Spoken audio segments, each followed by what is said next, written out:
تاسو سره یو زړه لړزونکې واقعه شریکوم. د واسط په نوم یو هلک چې د نوشاد زوی دی او تېره ورځ یې یو جینۍ سره د ناروا کولو کوشش کړی دی او ناروا کار یې ورسره کړی هم دی چې بیا د هغې نه بعد هغه تښتېدلی دی. دا واقعه چې په ملیویا کلي پړانګو کې رامخې ته شوې ده چې دا او د ځان سره یو بل ملګری هم کړی او دغه کور ته وروختي وو چې په دغه کې دغه جینۍ وه او هغې سره یې دغه ناروا کار کړی و چې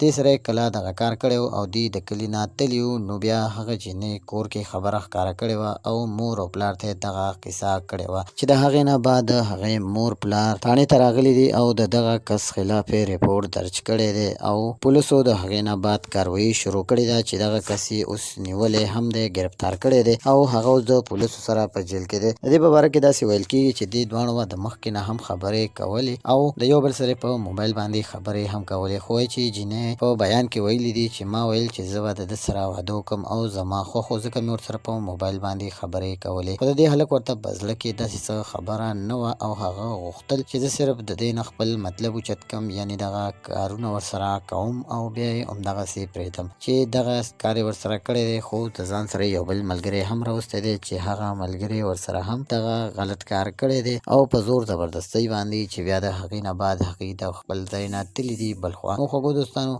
دغه کس اوس نیولی شوی دی او پولیس وایي چې ده ته به د خپل جرم سزا میلاویږي او داسې هم ویل کېږي چې دغه هلک به اوس د دې جینۍ سره نکاح تړل کېږي او دې دواړه به خپلو کې واده کوي. نو دوی هلک دومره غلط کار کړی دی چې پخپله یې هم دغه جینۍ سره ظلم زیاتی کړی دی، غلط کار یې ورسره کړی او پر یار دوست یې ورسره هم کړی دی. الله دې موږ ټول د داسې حادثو واقعیتونه وساتي. خوږو دوستانو، ویډیو کتلو مو ډېره مننه. والسلام.